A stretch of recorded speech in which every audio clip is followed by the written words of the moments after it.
Hi, everyone, and thanks for joining us. I'm Michelle Teague from A Teague of Your Own. Welcome to Coffee with Coaches, with two coaches. As usual, I am joined here today with my good friend, Betty Novak.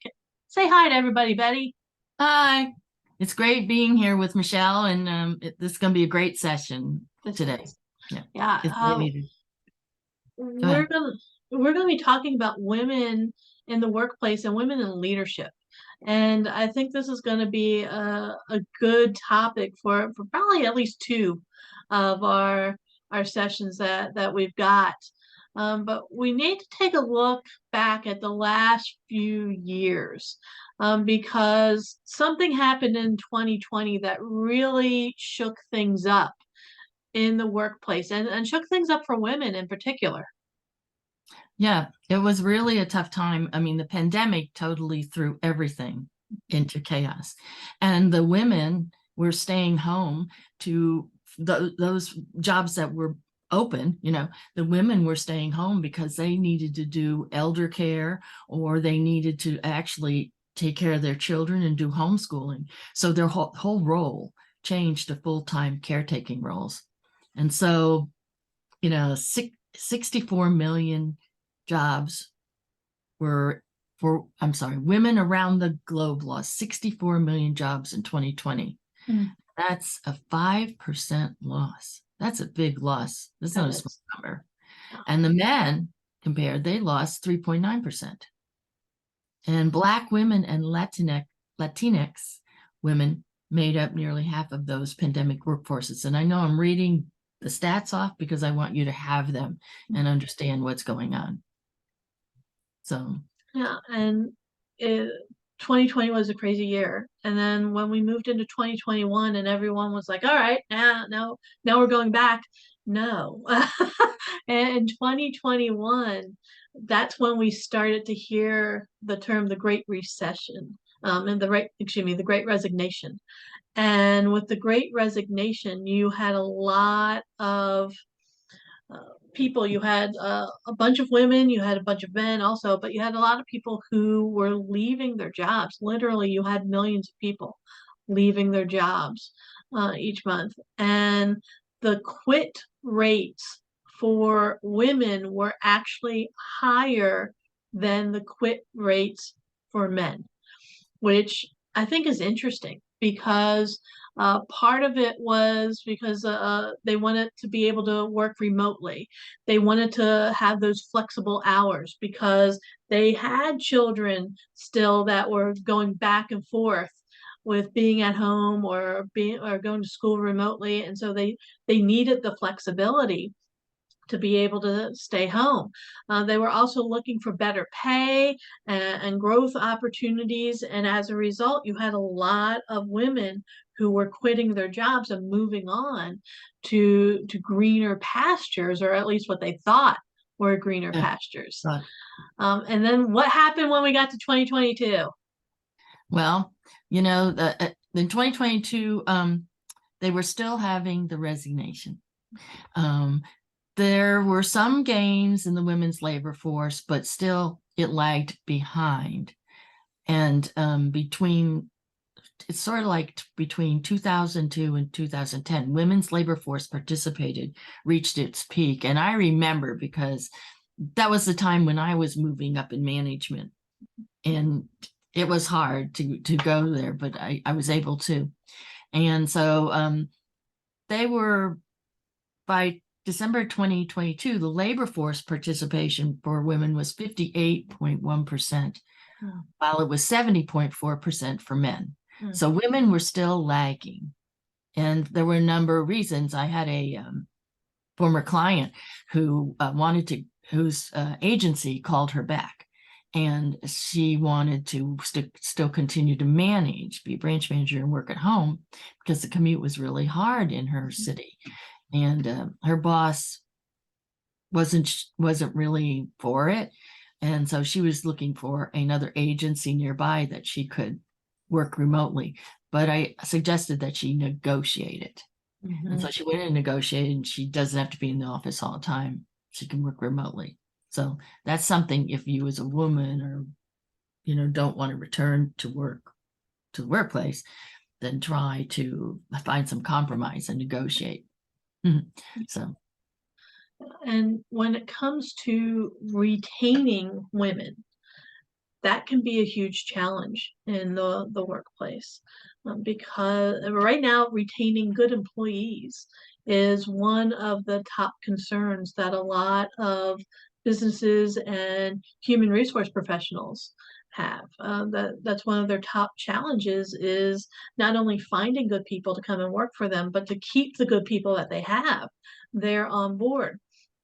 And so you've got a lot of women who left the workplace, haven't returned back to it yet. Their children are now back in school, and it's given them the idea to go back to college and pursue higher degrees. You have a lot of women who are going back and getting graduate degrees, and that's having an impact on the workplace itself, because while they're in school, they're not wanting to work at the same time. And so it's getting harder and harder for companies to find people to fill some of the openings that they have there at the workplace. and I think it's hard for the employees to do that. One, they're trying to deal with this new culture, the hybrid culture, and it's just something that they're not used to. And the other thing is that, let me think, I'm sorry. The other thing is that the women and some men are actually finding an alternative way to work. Mm-hmm. They've started online businesses that are doing pretty well. They're in the gig economy. A lot of the millennials went to the gig economy. So there's, and also it's confusing out there, as we see every day that, big companies are laying off thousands of people. And so I imagine, we as women would say, so how am I going to compete when I had a hard time competing before? Yeah. But you can compete. You can compete. You can. And when it comes to competing, one of the things they're competing for are upper level promotions. There's a study that McKinsey and Lean In did on women in the workplace in 2022. The report found that women were given fewer opportunities for promotion there at the workplace. For every 100 men who were promoted from an entry level position into a management role, only 87 women were promoted.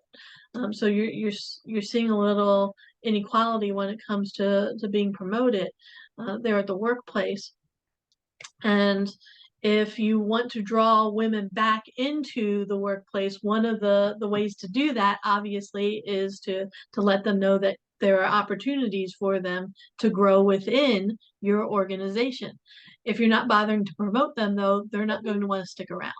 So that's one of the keys to being able to retain and to recruit women into your organization, is to give them these opportunities to move up.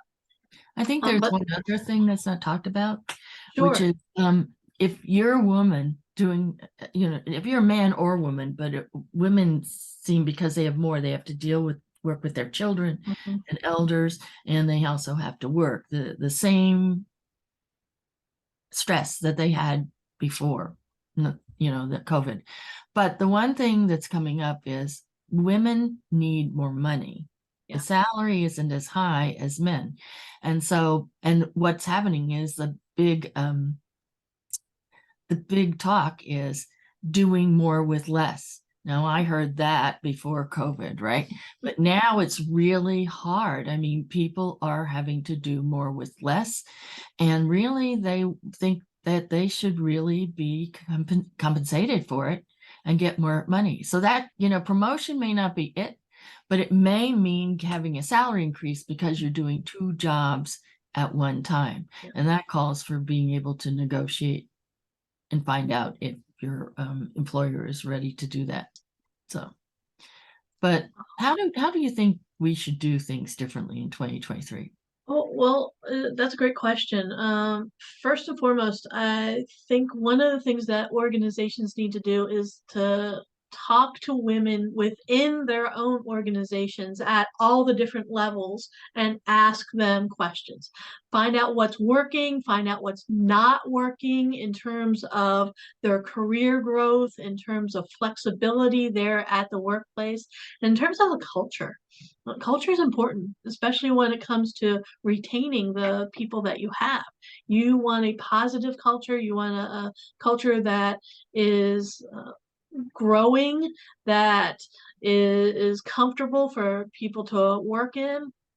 And by talking with women and asking them to give you their honest feedback about what's going on there in the workplace, you're going to have a better idea of what's truly happening. It'll give you better insight into how you can improve things such as parental leave, such as work conditions for caretakers.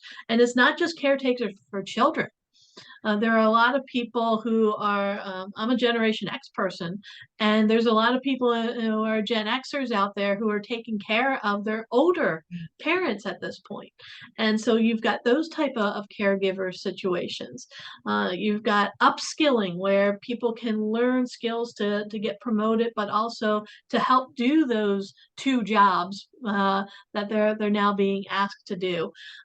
In addition to mentoring, which is huge in the workplace. If you can start matching women up with other women who have already gone down that path and know what the expectations are and know what's coming and pair them up and mentor them up, that's a great opportunity to keep the good employees that you have and to grow the ones that you have also.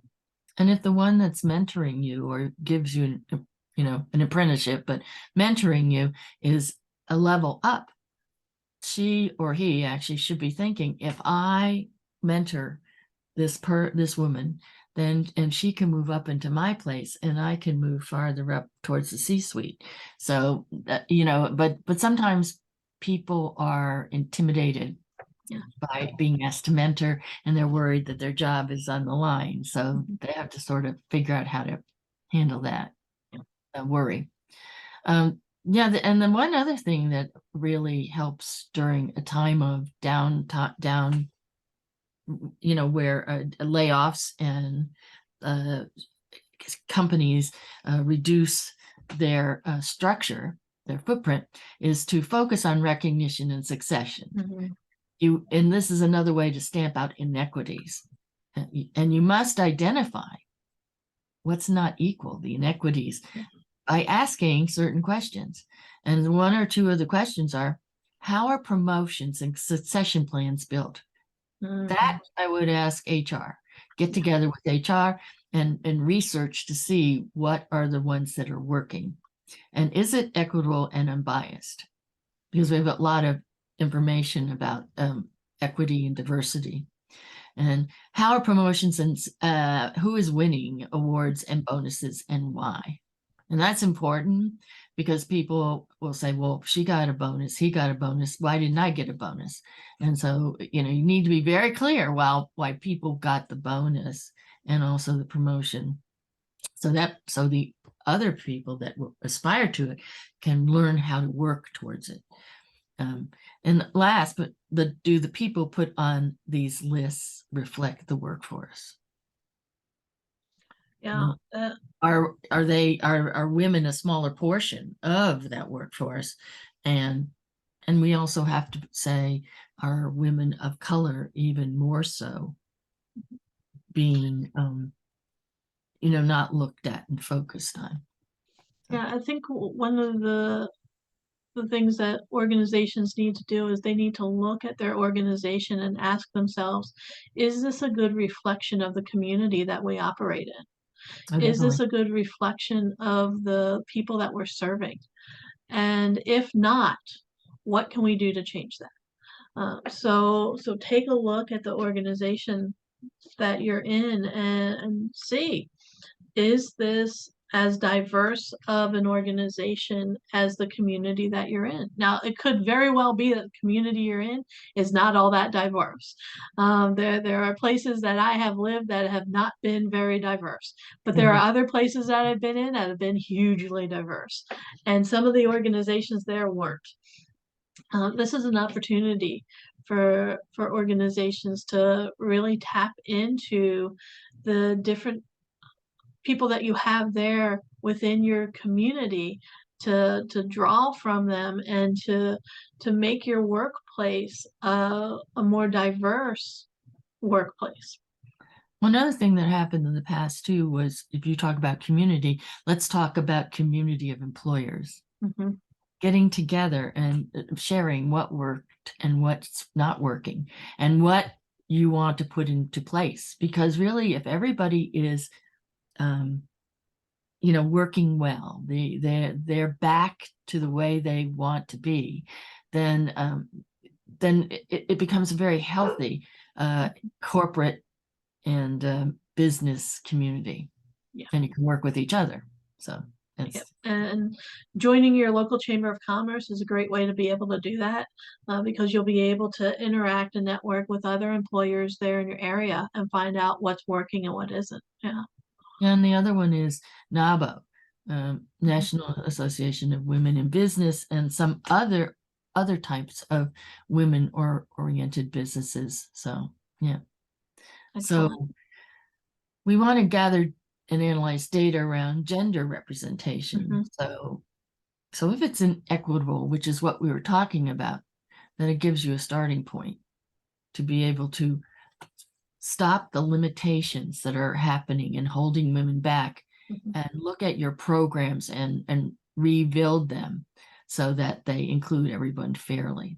So, Yeah, and one of the ways that you can do that, when you're gathering and analyzing data, is to use surveys better to understand the the culture that's there at your organization and the company itself.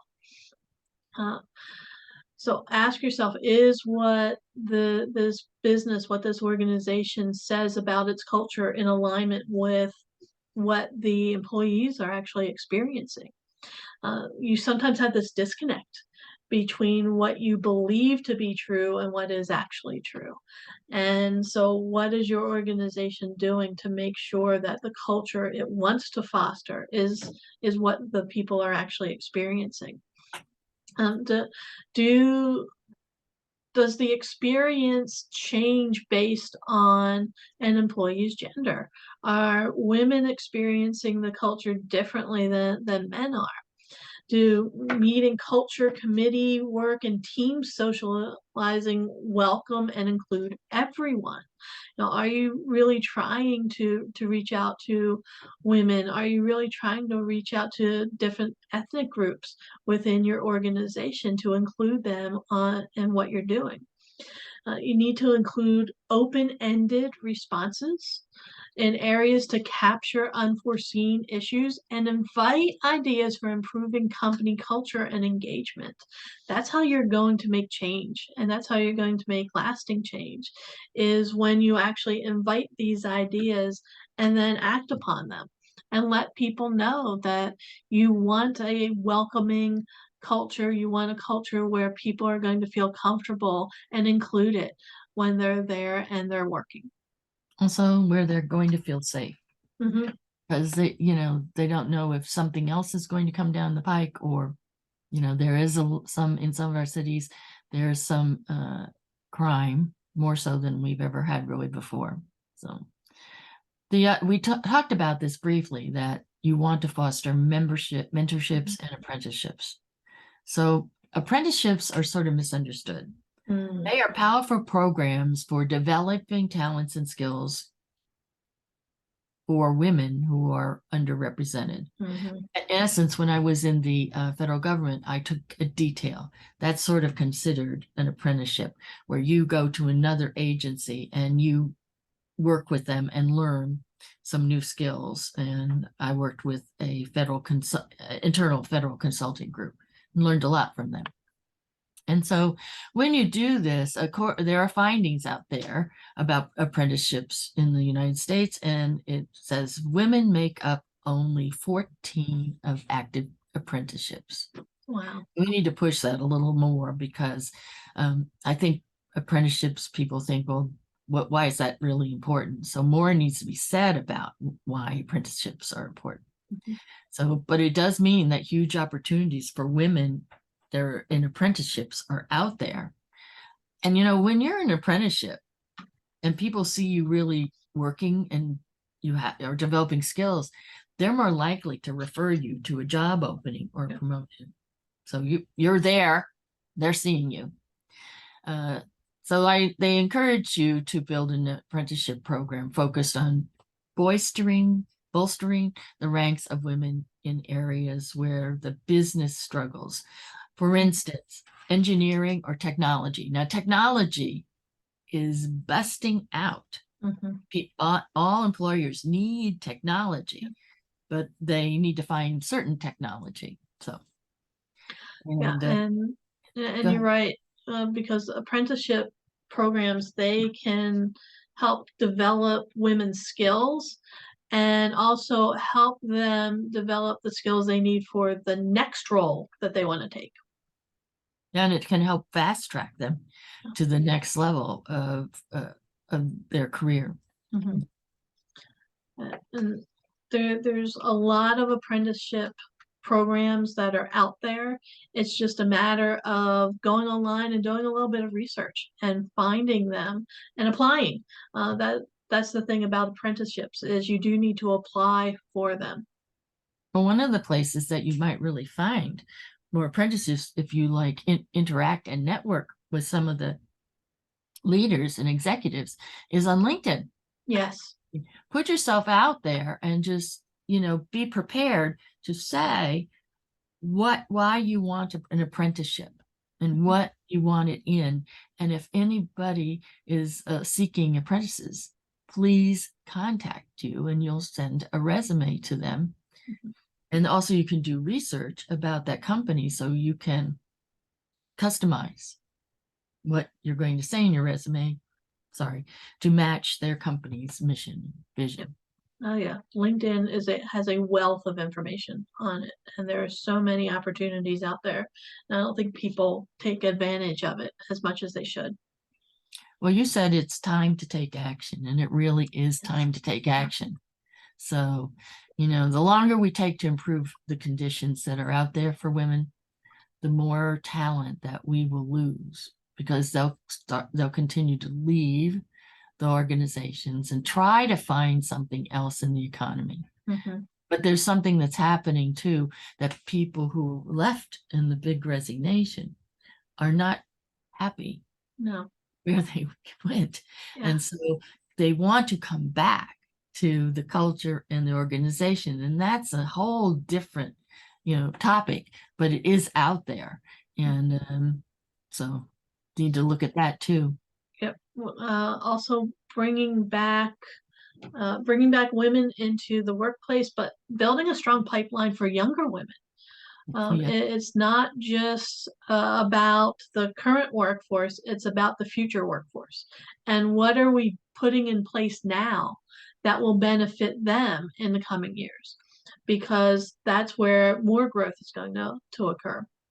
And you not only need to help bring back women into the workforce now, you need to bring women into the workforce in the future too. Um, Retain the women that you do have now for the long term. Make your organization as appealing as possible for staying there and being loyal to your organization. Uh, many years, decades ago, people would only work for one or two organizations throughout their work life, and you don't see that now. You see a lot of people who will jump from one organization to another after sometimes less than a year. You Yeah. have to make your organization and the culture there appealing to women to retain them for the long term. Yeah, before in the 1990s when I was doing some career training, career coaching for one of a local university in Virginia, we found out that it was okay for you to change every 3 to 5 years. Mhm. But within the first year, Mm-mm. that doesn't look good on your resume. And sometimes, you can make the case that you're going to not, you don't make it public, but that you're going to stay there for a certain amount of time. Now, if you love it, you're going to stay longer. Mhm. But then you're going to move on to the next place and offer the skills that you learned. And your former employer should be looking at the same thing. So, Mhm. so go ahead. I'm sorry. The final thing that companies really need to focus on is promoting women into leadership positions. As I said before, your organization as a whole should reflect the community out there as a whole, but so should your leadership. The ranks of leadership should be a good reflection of the people that you have to pull from there in your community. And women are a huge group of women, of people who should be represented in those leadership roles. Yes, that's true. But when I was researching for a course I'm going to give, it came up that women, the higher up they go, the more reticent they are to take on leadership roles and more work. And it, it it's not really known exactly, but it has to do maybe a little bit with self-esteem. Mhm. What women think of themselves, or that the women don't want to do that. They want to be good at what they're doing and so that it contributes to the company. And that's a good person for a mentor and to oversee apprenticeships. So, but women have different, it used to be men up, up, up, up, up, up, Mhm. and women were up, up, oop, stop. Some of us are going to go up, stop. Yeah. So, there's a lot of data around that, and women have to help each other overcome that and decide if that's what they want to do, or like I said, do they stay in place, but do really good work that contributes to the bottom line. Yeah. All right. Well, I'm hoping that 2023 really does turn out to be the year of women in the workplace and making strides into more of those leadership roles, and women really coming back to the workplace, into cultures that are a better fit for them in this new working paradigm that we have. Yes. Yeah. Yeah. They need to, I agree with Michelle. That's what they need to do. And they also need to feel more comfortable networking Mhm. so that they meet people who know where the hidden jobs are, or they share stories about how they got promoted. So I got a job when I was networking and out of a job. So you can do it. And that's what's important now, is to know that it looks like the job market's closed. It looks like there's no promotions, but really they're hidden Mhm. because they're really needed. And the CEOs and leaders are looking for people to fill those gaps inside and outside. They need to have those succession plans in place. Yep. So I'm thinking more than likely very soon in the future, we're going to talk about more women in leadership roles there at the workplace. I think that would be a great topic for us to delve into on one of these future podcasts that we have. Yeah, there's some great stories from women that have been able to become the leader that they are now. We have some new leaders because some of the older leaders have retired. Mhm. So, and they're of different generations. They aren't just of the X generation. Mhm. Um, I'm a baby boomer, so I'm unusual. But so yeah, we want to do that. We want to show you what's the future entails and that it's now. It's the here and now. So Excellent. thank you for coming. I really enjoyed it. Yeah, this has been a great topic of discussion. And if you've got suggestions for us, feel free to let us know on LinkedIn or on Facebook what it is that you'd like to hear about. Thanks for joining us, though, and we will talk to you again soon. Bye, Bye. everyone.